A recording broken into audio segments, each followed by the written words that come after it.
Hello అండి, welcome back to our channel. ఇంకా వస్తారైతే అనుపమ అయితే చెప్పండి మేడం, మనో తండ్రి ఎవరు? ఇప్పుడైనా మీరు నోరు ఇప్పండి,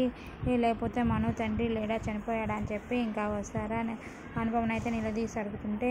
ఓ వస్తారా, నీకు చెప్పాల్సినంత అవసరం లేదు, నాకు చెప్పా అంటే, నాకు చెప్పకపోతే చెప్పపోయారు, మరోకైనా చెప్పండి, ఆయన ఎంత బాధపడుతున్నారు అని చెప్పి నిజంగా చెప్పండి, మనో తండ్రి ఉన్నాడా లేకుంటే అని చెప్పి అడుగుతుంటే, ఇంకా అప్పుడే అనుపమ పెద్దమ్మ అయితే మనో తండ్రి ఉన్నాడు, బతికే ఉన్నాడు, క్షేమంగానే ఉన్నాడని చెప్పి అంటూ ఉంటుంది. అవునా బామ్మగారు, అయితే మనో తండ్రి ఎవరో చెప్పండి వస్తారా అంటూ ఉంటే, ఇంకా అనుపమ అయితే ఏంటి పెద్దమ్మ, నువ్వు అసలు ఇక్కడికి ఎందుకు వచ్చావు, వెళ్ళు, ఇక్కడ ఎవరు రమ్మన్నారు, వెళ్ళు ఇక్కడి నుంచి అని చెప్పి ఇంకా అనుపమ అంటుంటే, ఇంకా ఇప్పటికైనా నన్ను నిజం చెప్పని, ఎన్నాళ్ళు నా నోరు కట్టేస్తావు, నిజం చెప్పకుండా ఎన్నాళ్ళు నీలో నువ్వు బాధపడతావు అని చెప్పి ఇంకా అనుపమ పెద్దమ్మ అయితే అంటుంది. ఇంక వస్తారైతే చెప్పండి బామ్మగారు ఏం జరిగిందని చెప్పి మనో తండ్రి ఎవరు అని చెప్పి అంటుంటే, ఇంకా అనుపమ అయితే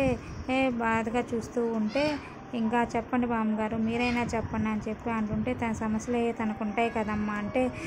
సమస్యలు ఉండొచ్చు బామ్మగారు, దీనివల్ల మనో గారు ఎంత ఇబ్బంది పడుతున్నారో, ఎంత బాధపడుతున్నారో కదా, అసలు వేరే వాళ్ళు తన తండ్రి స్థానంలోకి వస్తున్నారంటే ఇప్పటికైనా మేడం తన తండ్రి ఎవరు ఒప్పుకోవాలి కదా, చెప్పాలి కదా, లేదంటే తన తండ్రి చనిపోయారా అని చెప్పి అంటూ ఉంటే, ఇంకా ఆపమ్మ వస్తారా, మనో తండ్రి ఎవరో కాదు, తన దత్తత తీసుకుంటుంది తన కొడుకునే, ఏమి కాదని చెప్పి ఇంకా పెద్దమ్మ అనగానే ఇంకా వస్తారా అయితే, ఏంటి అమ్మగారు మీరు అనేది నిజమే అంటే, అవునమ్మా అంతా నిజమే అని చెప్పి, కానీ దీంట్లో అనుపమ తప్పేమి లేదు, ఇదంతా విధియాటి నాటకంలో అనుపమ ఇలా అయిపోయింది, ఇంకా ఏమి చెప్పలేక ఇంకా అనుపమ అయితే తలదించుకొని ఉంటుంది. ఇంకా అక్కడికైతే మహేంద్ర అయితే వస్తాడు, ఏంటి నిజం చెప్పండి అని చెప్పి అంటూ ఉంటున్నారు అని చెప్పి అంటే, ఇంకా వస్తారైతే మా మామయ్య గారు అది మనో ఎవరో కాదు మీకు కొడుకేనంట అని చెప్పి అంటుంటే, వాళ్ళనేది నేనే చెప్పా కదా మనో నాకు